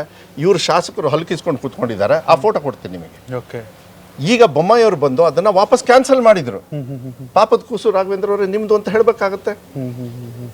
ಅರಣ್ಯ ಸಮಿತಿಯಲ್ಲಿ ಇರ್ತಕ್ಕಂಥವ್ರು ಈ ಕಡೆ ಭಾಗದಲ್ಲಿ, ನೀವು ಮಡಿಕೇರಿ ಅವರು ಅಂತ ಹೇಳಿದ್ರಿ, ನೀವು ಎಲ್ಲಿರೋದು? ಜಮೀನು ಸರ್ಕಾರಿ ಫಾರೆಸ್ಟ್ ಅಲ್ಲಿ ತಾನೇ ಇರೋದು, ಮನೆ ಕಟ್ಟಿರೋದು. ಎಲ್ಲಿ ನಿಮಗೆ ಹಕ್ಕುಪತ್ರ ಯಾಕೆ ಬರಲಿಲ್ಲ? ಅಲ್ಲಿರೋ ಸಂಸದರು ಪ್ರತಾಪ್ ಸಿಂಹ ಅವರು ಯಾಕೆ ಗರ್ಜನೆ ಅಲ್ಲಿ ಹೋಗಿ ಮಾಡಲಿಲ್ಲ? ಈಗ ಗರ್ಜನೆ ಮಾಡೋಕ್ಕೆ ಗೀತಕ್ಕವ್ರನ್ನ ಅಲ್ಲಿ ಕಳಿಸ್ತಾ ಇರೋದು ಪಾರ್ಲಿಮೆಂಟಿಗೆ. ಯಾಕೆಂದ್ರೆ ಅದು ನಮ್ಮ ಬಂಗಾರಪ್ಪಾಜಿಯವ್ರ ಕನಸು, ಕಾಗೋಡು ತಿಮ್ಮಪ್ಪ ಅವ್ರ ಕನಸು, ಈ ಮಲೆನಾಡಿನ ಜನರ ಕನಸು, ಹೋರಾಟಗಾರರ ಕನಸು. ಈಗ ಭೂ ಹಕ್ಕನ್ನ ಕೊಡಬೇಕು. ನಾವು ಭೂ ಹಕ್ಕನ್ನ ಕೊಡಿಸ್ತೀವಿ. ನಾವು ಅರಣ್ಯದ ಭೂಮಿಯಲ್ಲಿ 94C 94CC ಎಲ್ಲದನ್ನು ರಿಜೆಕ್ಟ್ ಮಾತು ಕೂತ್ಕೊಂಡಿದ್ರು ಮುಂಚೆ. ನಾ ಎಲ್ಲ ಹೋಲ್ಡ್ ಮಾಡಿಸಿಟ್ಟಿದ್ದೀನಿ. ಯಾಕೆ ಆಮೇಲೆ ಡಿಸ್ಟ್ರಿಕ್ಟ್ ಮಿನಿಸ್ಟರ್. ನಾವು ಅಧಿಕಾರನ ದುರ್ಬಳಕೆ ಮಾಡೋದು, ಬಡವ್ರನ್ನ ಜೈಲಿಗೆ ಹಾಕೋದು, ಕೇಸ್ ಹಾಕ್ಸೋದು, ಎಷ್ಟು ಬೇಕು ಹೋಗಿ ಶಿಕಾರಿಪುರದಲ್ಲಿ ಹೋಗಿ ಕೇಳಿ. ಅವ್ರ ಕೇಳ್ತದಲ್ಲೇ ಹೋಗಿ ಕೇಳಿ ನೀವು. ನಾವು ಒಂದು ಕೇಸ್ ಹಾಕ್ಸೋದು ಇದನ್ನೆಲ್ಲ ಮಾಡೋದಿಲ್ಲ. ಸಮಾಧಾನದಿಂದ ಇರಬೇಕು, ಮಾಡಬೇಕು, ಪೇಷನ್ಸು. ಜನರು ಒಂದ್ಸತಿ ಕೇಸ್ ಹಾಕ್ಬಿಟ್ರೆ ಅವ್ರಿಗೆ ಎಷ್ಟು ಲಾಸ್ ಗೊತ್ತಾ? ನಿಜ ಸರ್. ಜನರು 2,000 ರೂಪಾಯಿ ಫೀಸ್ ಕಟ್ತಾ ಇದ್ದಾರೆ. ಒಂದು ಬಟ್ಟೆ ತಗೊಂಡ್ಬರ್ತಾ ಇದ್ದಾರೆ ಮಕ್ಕಳಿಗೆ. ನೀವು ನಂಬಲ್ಲ, ಹೊಸನಗರದೊಳಗೆ ಗೋಪಾಲಕೃಷ್ಣ ಅವ್ರು ಹೇಳ್ತಾ ಇದ್ರು, ಇದು ಹೊನ್ನಾವರಕ್ಕೆ ಹೋಗ್ತಾರಂತ ಒಂದು ಅಜ್ಜಿ. ಸಾಯಂಕಾಲ ಹೋಗಿ ನೆಂಟರು ಬೀಗರ ಮನೆಗೆ ಫ್ರೀ ಬಸ್ಸಲ್ಲಿ ಹೋಗಿ ಉಳಿತಾರೆ. ನೆಕ್ಸ್ಟ್ ಡೇ ಬೆಳಗ್ಗೆ ಕರೆಕ್ಟ್ 5:30-6 ಗಂಟೆಗೆ ಬೀಚ್ ಹತ್ರ ಹೋಗ್ಬಿಡ್ತಾರೆ. ಅಲ್ಲಿ ಫ್ರೆಶ್ ಆಗಿ ಮೀನ್ ಸಿಗುತ್ತೆ. ಈ ದುಡ್ಡಲ್ಲಿ ಮೀನ್ ತಗೊಂಡು ಮತ್ತೆ ಅದೇ ಬಸ್ಸಲ್ಲಿ ಬಂದು 11:30-12 ಗಂಟೆಗೆ ಮೀನ್ ಸಾರು ಮಾಡ್ಕೊಂಡು 2 ಗಂಟೆಗೆ ಊಟ ಮಾಡುತ್ತಂತೆ. ಬಂದ್ಬಿಟ್ಟು ಎಕ್ಸಾಂಪಲ್ಸ್ ಇದೆ. ಮೊನ್ನೆ SLC ಪಾಸ್ ಆದ ಒಬ್ಬ ಹುಡುಗ ತುಂಬಾ ವೈರಲ್ ಆಯ್ತು. ಎಷ್ಟು ಅನುಕೂಲ ಆಯ್ತು. ಯಾರನ್ನ ಹೇಳ್ಕೊಡ್ ಯಾವಾಗ್ಲೂ ಜನರಿಗೆ ಸಹಕಾರ ಮಾಡಿದಾಗ ಜನರು ಋಣ ತೀರಿಸ್ತಾರೆ. ನಾನು ಅದಕ್ಕೆ ಎಲ್ಲ ಹೋದಾಗ ನಾನು ಎಷ್ಟೊಂದು ಇದ್ರೊಳಗೆ ವಿಡಿಯೋ ಬೇಕಾದ್ರೆ ನಂದು ಮೀಡಿಯಾದವ್ರು ನೋಡಿ, ಯಾರಿಗೆ 2,000 ರೂಪಾಯಿ ಬರ್ತಾ ಇದೆ. ಬಿಕಾಸ್ ಎಲ್ಲ ಫಂಕ್ಷನ್ ಬರೀ ಹೆಣ್ಮಕ್ಳೀಗ, ಬರೀ ಹೆಣ್ಮಕ್ಳು. ಮುಂಚೆ ಬರೀ ಗಂಡು ಮಕ್ಳು ಬರೋರು, ಬರೀ ಹೆಣ್ಮಕ್ಳು. ಯಾರಿಗೆ 2,000 ಬರ್ತಾ ಇದೆ 95% ಕೈ ಎತ್ತುತ್ತಾರೆ. ಯಾರ್ಯಾರ ಮನೆಗೆ ಫ್ರೀ ಕರೆಂಟ್ ಗಂಡಸರು ಎತ್ತಬೋದ್ರೆ ಗಂಡಸರೆಲ್ಲ ಕೈ ಎತ್ತುತ್ತಾರೆ, ನಮಗೆ ಫ್ರೀ ಕರೆಂಟು. ಯಾರ ಶಕ್ತಿ ಯೋಜನೆಯಲ್ಲಿ ಬಸ್ಸಲ್ಲಿ ಹೋಗಿದ್ರೆ ಹೆಣ್ಮಕ್ಳು ಕೈ ಎತ್ತುತ್ತಾರೆ. ಆದರೆ ಒಂದು ಕೇಳ್ತೀನಿ, ನೀವು ಯಾರಿಗೆ ಓಟ್ ಹಾಕಿದಿರಿ ಅಂತ ಮಾತ್ರ ಕೈ ಎತ್ತಸಲ್ಲಮ್ಮ. ಆದರೆ ತೀರ್ಮಾನ, ಯಾರು ಋಣದಲ್ಲಿದ್ದೀರಿ, ಯಾವ ಸರ್ಕಾರ ನಿಮಗೆ ಸಹಕಾರ ಮಾಡಿದೆ, ಕೈ ಮುದ್ದು ಕೇಳ್ತೇನೆ. ಅದಕ್ಕೆ ಆ ವಿಶ್ವಾಸಕ್ಕೆ ಮೋಸ ಮಾಡಬೇಡಿ. ನಾವು ಮನೆ ಬಾಗಿಲಿಗೆ ಬಂದು ಗ್ಯಾರಂಟಿ ಕೊಟ್ಟು ದಯವಿಟ್ಟು ನಮಗೆ ಮತ ಹಾಕಿ ಅಂತೇಳಿ ಭಿಕ್ಷೆ ಬೇಡಿದ್ವಿ. ಆ ಭಿಕ್ಷೆ ಕೊಟ್ರಿ. ನಾವು ಆ ಭಿಕ್ಷೆನ ಅರ್ಥಪೂರ್ಣವಾಗಿ ನಡ್ಕೊಂಡಿದ್ದೀವಿ. ಈಗ ನಾವು ಭಿಕ್ಷೆ ಬೇಡ್ತಾ ಇಲ್ಲ, ನಮ್ಮ ವಿಶ್ವಾಸವನ್ನು ಮತ ಕೊಡಿ, ವಿಶ್ವಾಸನ ಕೇಳ್ತಾ ಇದ್ದೀವಿ. ಅದನ್ನು ನಾವು ಕೇಳೋದು ಬಿಟ್ಟರೆ ಇನ್ನೇನಿಲ್ಲ. ಅದಕ್ಕೆ ನೀವು ಮಾಡಿ ಅಂತ ಹೇಳಿ ಕೇಳೋದು. ಅದನ್ನು ನನಗನ್ಸುತ್ತೆ ಇವತ್ತು BJP ಅವರು ಎಷ್ಟೋ ಜನ ಇಲ್ಲ ಅಣ್ಣ ನಾವು ತಪ್ಪು ಮಾಡಿದ್ವಿ, ಹೋದ್ಸತಿ ನಮ್ಮ ಯಜಮಾನ್ರು ಅಲ್ಲಿದ್ದರು ಇಲ್ಲಿದ್ದರು ಹೇಳ್ತಾರೆ. ಕೆಲವರು ಗಂಡಸರು ಇಲ್ಲ ಸರ್ ನಮಗೆಲ್ಲ ಈಗ ಸ್ವಲ್ಪ ಸಹಾಯ ಆಗಿದೆ, ನಾವೆಲ್ಲ ಮಾಡ್ತೀವಿ. ಈಗ ನೆನ್ಪು ಮಾಡ್ಕೋತಾ ಇದ್ದಾರೆ. ಇವ್ರು ಮೀಟ್ರ್ ಹಾಕಕ್ಕೆ ಹೊರಟಿದ್ರು, ಅದಕ್ಕೆ ಪಂಪ್ ಸೆಟ್ಟಿಗೆ ಮನೆಗಳಿಗೆ ಮೀಟ್ರ್ ಹಾಕಕ್ಕೆ. ಇಂಥ ವ್ಯವಸ್ಥೆನ ಮತ್ತು ಬಂದ್ಬಿಟ್ರೆ ಜನರಿಗೆ ಕಷ್ಟ. ಜನರು ಸುಖ ಇದ್ದಾಗ ಮತ್ತೆ ಮಾಡೋಣ, ತೆಗಿಯೋಣ ವಾಪಸ್ಸು. ಜನರು ಕಷ್ಟದಲ್ಲಿದ್ದಾರೆ ರೀ. ಇವ್ರು ಕೇಂದ್ರದಲ್ಲಿ ಒಬ್ರು ಹೋಗಿ ಒಬ್ರು ಮಾತಾಡಲಿಲ್ಲ. ಸುಪ್ರೀಂ ಕೋರ್ಟಲ್ಲಿ ಹೇಳಿರೋದೇನು, ಸೋಮವಾರದೊಳಗೆ ನಂಗೆ ಉತ್ತರ ಕೊಡಬೇಕು ಅಂತ ಹೇಳಿ. ಏನು ಉತ್ತರ ಕೊಡ್ತಾರ ನೋಡೋಣ, ಅದು ಏನಾಗಿದೆ ಗೊತ್ತಿಲ್ಲ ನನಗೆ. ಬರದ ಕತೆ ಏನು, ಟ್ಯಾಕ್ಸ್ ಕಲೆಕ್ಷನ್ ನಂದಲ್ಲ ರೀ, ನೀವು ಕೊಟ್ಟಿದ್ದೀರಿ. ನೀವು ಕರ್ನಾಟಕ ಟಿವಿ ಟ್ಯಾಕ್ಸ್ ಕಟ್ಟಿದ್ದೀರಿ. ಕರೆಕ್ಟ್ ಸರ್, ನಿಜ. ನಿಮ್ಮ ಟ್ಯಾಕ್ಸ್ ನ ನೀವು ಕೇಳಬೇಕು. ಹಕ್ಕು ಅದು ನಮ್ದು, ನಮ್ದು ಫ್ರೀಡಮ್ ಅದು. ನನ್ನ ದುಡ್ಡು ನನಗೆ ಬೇಕು. ನನ್ನ ಬೆವರು ಸುರಿಸಿ ಇದು ಮಾಡಿರೋದನ್ನ ಯಾರಿಗೋ ಸಾಲ ಮನ್ನಾ ಮಾಡಕ್ಕಲ್ಲ ಅಂತಂದು ನಾವು ಕೇಳ್ತಾ ಇದೀವಿ. ಆಗುತ್ತೆ, ಒಳ್ಳೇದಾಗುತ್ತೆ, ನೋ ಪ್ರಾಬ್ಲಮ್. ಗೀತಾ ಶಿವರಾಜ್ಕುಮಾರ್ ಅವರು ಎಲ್ಲ ಕಡೆ ಹೋಗ್ತಾ ಇದ್ದಾರೆ, ನೀವು ಕೂಡ ಭೇಟಿ ಮಾಡ್ತಾ ಇದ್ದೀರಿ. ಯಾರೂ ಇಲ್ಲ, ಎಲ್ಲಿ ಹೋದ್ರೂ ಕೂಡ ಪ್ರೀತಿ ವಿಶ್ವಾಸದಿಂದ ಒಂದು ಕಾನ್ಫಿಡೆನ್ಸ್ ಕೊಡ್ತಾ ಇದ್ದಾರೆ. ಅಭಿವೃದ್ಧಿ ಕೆಲಸನೂ ಆಗುತ್ತೆ ಅನ್ನೋದು ವಿಶ್ವಾಸನೂ ಕೂಡ ನನಗಿದೆ. 24 ಗಂಟೆ ಸಾಕಾಗ್ತಿದ್ಯಾ? ಬೇಕಾದಷ್ಟು ನೀವು ಗ್ಯಾರಂಟಿ ಕೊಟ್ಟ ಮೇಲೆ 24 ಮಿನಿಟ್ ಸಾಕು ನನಗೆ. ಸಾಕು. ಯಾಕೆಂದ್ರೆ ನಮ್ಗೆ ಎಲ್ಲೂ ಇಲ್ಲ, ನಾವು ಹೆದರ್ತಾ ಇಲ್ಲ. ಧೈರ್ಯ, ಫುಲ್ ಧೈರ್ಯ ಇದೆ, ನಮಗೆ ಕಾನ್ಫಿಡೆನ್ಸ್ ಇದೆ. ಯಾಕೆಂದ್ರೆ ನುಡಿದಂತೆ ನಡೆದಿದ್ದೀವಿ, ವಿಶ್ವಾಸ ಇದೆ. ಆರಾಮಾಗಿ ಹೋಗಿ ಯಾರ ಮನೆಗಾದ್ರೂ ಹೋಗಿ ಓಟ್ ಕೇಳ್ತೀವಿ ನಾವು. ಅದೇ ಬಿಜೆಪಿ ಅವರಿಗೆ ನೋ, ಅವ್ರು ಇನ್ನೂ ಕೂಡ ಜಾತಿ ಧರ್ಮ ಇದನ್ನೇ ಹಿಡ್ಕೊಂಡು ಹೋಗ್ತಾ ಇದ್ದಾರೆ. ನರೇಂದ್ರ ಮೋದಿ ಅವರಿಗೆ ಓಟ್ ಕೊಡಿ. ಯಾಕೆ? ಟ್ಯಾಕ್ಸ್ ಕಲೆಕ್ಷನ್ ಜಾಸ್ತಿ ತಗೊಂಡು ಹೋಗಿದ್ದಕ್ಕ, ಬೇರೆ ರಾಜ್ಯಕ್ಕೆ ನಮ್ಮ ಟ್ಯಾಕ್ಸ್ ದುಡ್ಡು ಕೊಟ್ಟಿದ್ದಕ್ಕ. ಏನಾಯ್ತು? 15 ಲಕ್ಷ ಅರ್ಜಿ ಹಾಕೊಂಡು ಬಿಜೆಪಿ ಅವರೇ ಕುತ್ಕೊಂಡಾರಲ್ಲ. ಹೌದು. ಎಷ್ಟು ಜನರಿಗೆ ಬಂದಿದೆ ಅಂತ ದುಡ್ಡು? ನಾವು ಒಂದೇ ಒಂದು ನಿಮಗೆ ಹೇಳ್ತೀವಿ ಸರ್, 15 ಲಕ್ಷ ಕೊಟ್ಟವ್ರು ಕಾಂಗ್ರೆಸ್ ಅವರು ಕೊಟ್ಟಿದ್ದಾರೆ. 15 ಲಕ್ಷ ರೈತರಿಗೆ ಯಾರು 32 ವರ್ಷದ ಹಿಂದೆ ಒಂದು ಪಂಪ್ ಸೆಟ್ ಹಾಕೊಂಡಿದ್ದ, ಅವನಿಗೆ ನಮ್ಮ ತಂದೆಯವ್ರ ಹೆಸರಲ್ಲಿ ಕಾಂಗ್ರೆಸ್ ಅವ್ರು 15 ಲಕ್ಷ 16 ಲಕ್ಷ ಕೊಟ್ಟಿದ್ದೀವಿ. ಹೆಂಗೆ ಹೇಳ? ಒಂದು ಪಂಪ್ ಸೆಟ್ಟಿಗೆ ಒಂದು ವರ್ಷಕ್ಕೆ ಎಷ್ಟಾಗುತ್ತೆ ಗೊತ್ತಾ ಬಿಲ್ಲು? ಎಷ್ಟು ಸರ್? 50,000 ರೂಪಾಯಿ ಆಗುತ್ತೆ. ಅವ್ನೇನಾದ್ರು ಸ್ವಲ್ಪ ಜಾಸ್ತಿ ಯೂಸ್ ಮಾಡಿದ್ರೆ 70,000 ಆಗುತ್ತೆ. 50,000ನೇ ತಗೊಳ್ಳೋಣ. 32 ವರ್ಷ ಆಯ್ತು ಈ ಸ್ಕೀಮ್ ಬಂದು. ಎಷ್ಟು? 16 ಲ್ಯಾಕ್ಸ್. ಸೊ ನಾವು ಹೇಳಿರ್ಲಿಲ್ಲ, ಆಗ್ಲೇ ತೀರ್ಸಿದೀವಿ. ಇವತ್ತು 15 ಲಕ್ಷ ನಾವು ತೀರ್ಸಿದೀವಿ. ಮೋದಿ ಅವರು ಸುಳ್ಳು, ನಾವು ದುಡ್ಡು ಕೊಟ್ಟಿದ್ದೀವಿ. 15 ವರ್ಷ ಕೊಡ್ತಾ ಬಂದಿದ್ದೀವಿ, ಇನ್ನೂ ಕೊಡ್ತಾ ಇದೀವಿ, ಮುಂದೆ ಕೊಡ್ತೀವಿ. ಒಬ್ಬೊಬ್ರು ಒಂದೊಂದಲ್ಲ, ಕೆಲವರು 10-15 ಹಾಕಿದ್ದಾರೆ. ಕೆಲವರು 1 ಮಾಡಿ 10 ಹೇಳ್ಕೊತಾರೆ, ಕೆಲವರು 10 ಮಾಡೋರು 1 ಹೇಳ್ಕೊಳ್ಳಲ್ಲ ಅಷ್ಟೇ. ಐ ಥಿಂಕ್ ವಿಶ್ವಾಸ, ಈ ದೇಶದ ಒಳ್ಳೆ ಕಡೆಗೆ ಹೋಗುತ್ತೆ ಅಂತೇಳಿ ವಿಶ್ವಾಸ ಇದೆ. ಆಗಬೇಕು. ಗೀತಾ ಶಿವರಾಜ್ಕುಮಾರ್ ಗೆಲ್ಲಬೇಕು. ಈ ಕ್ಷೇತ್ರದ ಶಿವಮೊಗ್ಗ ಜಿಲ್ಲೆಯ ಧ್ವನಿಯಾಗಿ ಪಾರ್ಲಿಮೆಂಟಲ್ಲಿ ಅವರು ಸ್ವಾಭಾವಿಕವಾಗಿ ಮಾಡ್ತಾರೆ. ಅವ್ರಿಗೆ ಸ್ವಲ್ಪ ನಂತರನೇ ಬಂಗಾರಪ್ಪಾಜಿ ಅವ್ರ ಥರನೇ ನೇರ ನುಡಿ ಅವ್ರು ಹೇಳಿದ್ಮೇಲೆ, ಆಮೇಲೆ ಹಿಡಿದ ಮೇಲೆ ಕೆಲಸ ಮುಗಿಸ್ಕೊಂಡು ಬರ್ತಾಳೆ ಅವಳು.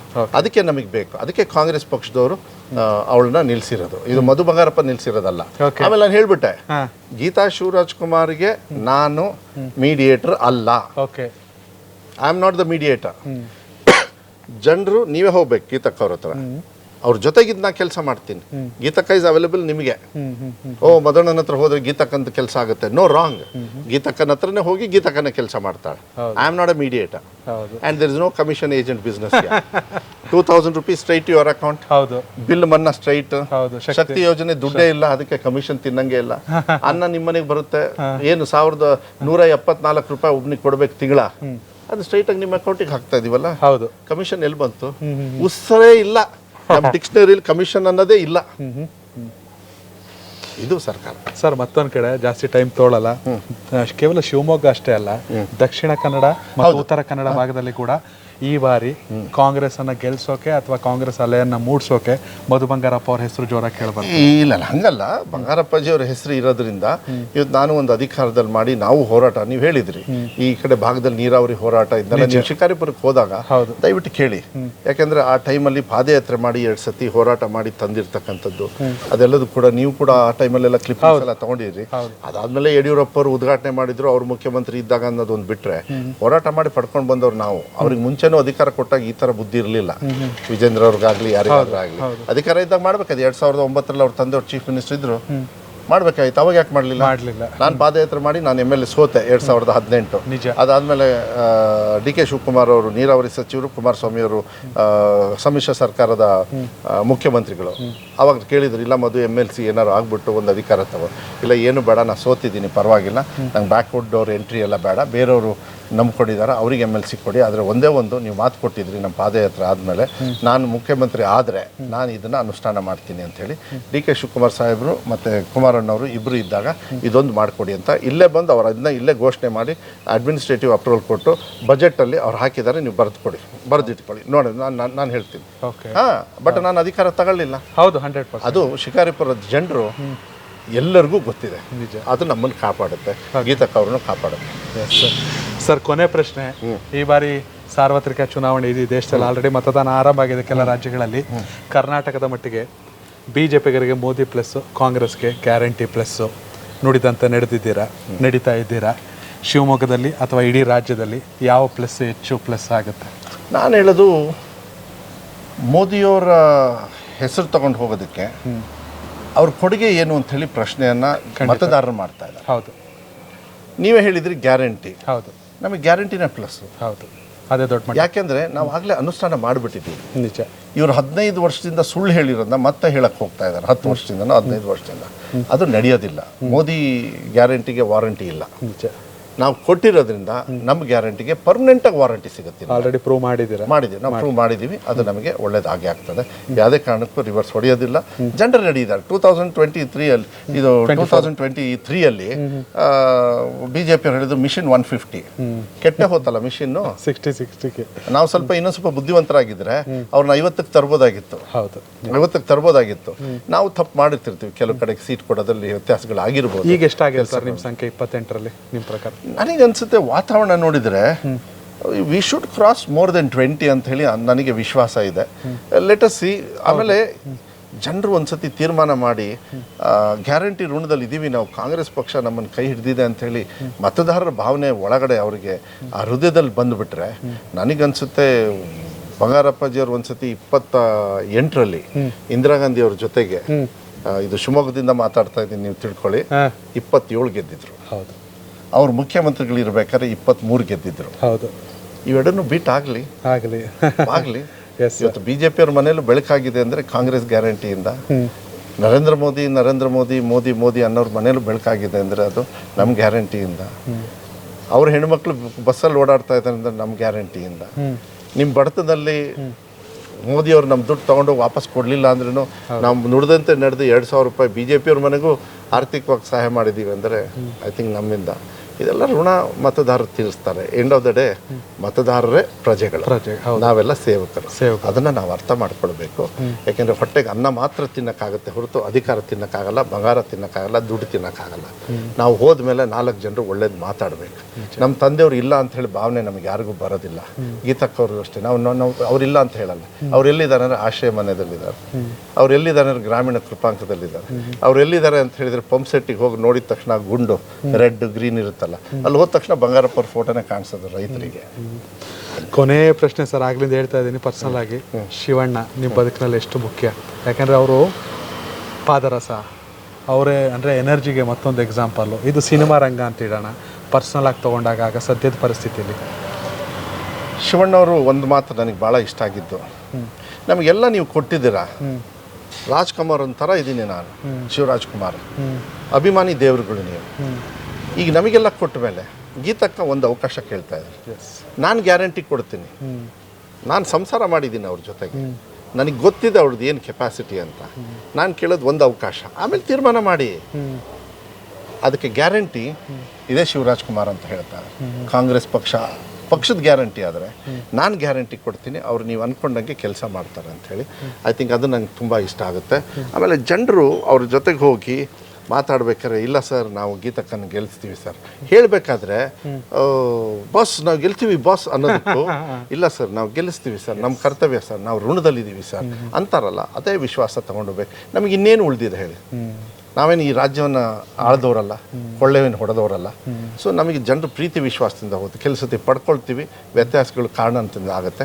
ಏನು ನೋ ಪ್ರಾಬ್ಲಮ್, ಈಗೆಲ್ಲ ಸರಿ ಇದೆ, ಸರಿಯಾಗುತ್ತೆ. ಓಕೆ, ಎನಿವೇ ನಂಗೆ ಪರ್ಸನಲಾಗಿ ಖುಷಿಯಾಗಿದ್ದು. ನಾನೇ ನಿಮ್ಗೆ ಇನ್ಫಾರ್ಮ್ ಮಾಡಿ ಏನು ಬಂದಿರಲಿಲ್ಲ, ಸಡನ್ ಬಂದೆ. ಬಟ್ ನಿಮ್ಮ ಬದುಕಿನಲ್ಲಿ ಇವತ್ತು ತುಂಬ ಮುಖ್ಯವಾದ ದಿನ. ಆದರೂ ನನಗೆ ಇಷ್ಟೊಂದು ಅವಕಾಶ ಕೊಟ್ರಿ, ಕರ್ನಾಟಕ ಟಿವಿಗೋಸ್ಕರ ಟೈಮ್ ಕೊಟ್ರಿ. ಹಾಗಾಗಿ ಐ ಥಿಂಕ್ ನಮ್ಮ ತಾಯಿಯವರು ನಮ್ಮನ್ನೆಲ್ಲ ಆಗಲಿ 10 ವರ್ಷ ಆಯಿತು ಇವತ್ತಿಗೆ. ಆದರೆ ಒಂದು ಹೇಳ್ತೀನಿ, ಇವತ್ತಿಗೂ ಕೂಡ ಅವರ ನಮ್ಮ ಬದುಕಲ್ಲಿ ಇರ್ತಾರೆ. ಬೆಳಗ್ಗೆ ಎದ್ದು ತಂದೆ ತಾಯಿ ಫೋಟೋ ನೋಡಿದರೆ ಈ ದೇಶನ ನೋಡ್ದಂಗೆ. ಇನ್ನು ತಂದೆ ತಾಯಿ ಫೋಟೋ ನೋಡಿದ ಮೇಲೆ ನೀವು ಸುಳ್ಳು ಹೇಳೋಕ್ಕೆ ಬರಲ್ಲ. ಯಾವುದು ದೇವರ ಹೆಸರಲ್ಲಿ ಕೆಲವರು ಸುಳ್ಳು ಹೇಳ್ಬಿಡ್ತಾರೆ. ತಂದೆ ತಾಯಿ ಹೆಸರಲ್ಲಿ ಆಗಲ್ಲ. ತಂದೆ ತಾಯಿಯಲ್ಲಿ ನೀವು ಸುಳ್ಳು ಹೇಳಕ್ಕೆ ಬರಲ್ಲ. ನಿಜ. ನಾವಂತ ಇದನ್ನ ನಮ್ಮ ತಂದೆ ತಾಯಿಯವರು ಬಿಟ್ಕೊಟ್ಟಿದ್ದಾರೆ. ಮುಂದಿನ ಪೀಳಿಗೆಗಳು ಇದೇ ಥರ ಇದ್ಬಿಟ್ರೆ ಸಾಕು. ಇಲ್ಲದೆ ಇರೋ ದೇವ್ರನ್ನ ಕೈಗೆ ಸಿಗದೆ ಇರೋ ದೇವ್ರಿಗಿಂತ ನಿಮ್ಮ ತಂದೆ ತಾಯಿಯವರು ಹೆತ್ತಿರೋರಿಗೆ ಗೌರವ ಕೊಡೋದು ಬಹಳ ಮುಖ್ಯ ಅನಿಸುತ್ತೆ. ಅದು ಕೆಲವು ಸತಿ ಕೆಲವು ಕುಟುಂಬದಲ್ಲಿ ವ್ಯತ್ಯಾಸಗಳಾಗ್ತವೆ. ನಾನು ಚರ್ಚೆ ಮಾಡೋದಕ್ಕೆ ಹೋಗೋದಿಲ್ಲ, ಆದರೆ ಬೇಡ. ಓಕೆ, ಅವರು ಒಳ್ಳೇದೇ ಮಾಡಿರ್ತಾರೆ, ಅವರು ಒಳ್ಳೇದನ್ನ ತಗೊಂಡು ಮುಂದೆ ಹೋಗೋದು. ನಾವೆಲ್ಲ ಪುಣ್ಯ ಮಾಡಿದ್ದೀವಿ, ಪುನರ್ಜನ್ಮ ಅಂತೇಳಿ ಗೊತ್ತಿಲ್ಲ ನನಗೆ. ಇದ್ದರೆ ಮತ್ತೆ ಇಂಥ ತಂದೆ ತಾಯಿಯವ್ರ ಹೊಟ್ಟೆಲಿ ಹುಟ್ಟಕ್ಕೆ ಅವಕಾಶಗಳು ನಮ್ಮ ತಂದೆ ತಾಯಿಯವ್ರಿಗೆ ಕೊಡಬೇಕು ಅಂತೇಳಿ ನಾನು ಕೇಳ್ಕೊಳ್ತೀನಿ ಅಷ್ಟೇ. Thank you sir, thank you so much. Thank you so much. Yes ವೀಕ್ಷಕರೇ, ನಿಜಕ್ಕೂ ಸಚಿವರಾಗಿ ಮಾತಾಡಲಿಲ್ಲ, ಒಬ್ಬ ಸಾಮಾನ್ಯರಾಗಿ ಮಾತಾಡಿದ್ರು. ಹೇಳ್ತಿರೋದು ಒಂದೇ ಒಂದು ಮಾತನ್ನು, BJPಯ ಭಾವನೆಗಳು ಮತ್ತು ಕಾಂಗ್ರೆಸ್ನ ಅಭಿವೃದ್ಧಿ ನೀವೇ ತಗಡಿಲಿಟ್ಟು ತೂಗ ಮಾಡಿ ನೋಡಿ, ನಿಮ್ಮ ನಿರ್ಧಾರ ಸರಿಯಾಗೇ ಇರುತ್ತೆ ಅಂತ. ನೀವು ಕೂಡ ವಿಡಿಯೋ ನೋಡ್ತಿದ್ರೆ ಶಿವಮೊಗ್ಗದ ಸಂಸದರು ಯಾರಾಗಬೇಕನ್ನ ಕಾಮೆಂಟ್ ಮಾಡಿ. ಕ್ಯಾಮ್ರಾ ಪರ್ಸನ್ ಮಹಾಂತೇಶ್ ಮತ್ತು ಕಾರ್ತಿಕ್ ಜೊತೆ ಯೋಗೇಶ್, ಕರ್ನಾಟಕ TV, ಶಿವಮೊಗ್ಗ.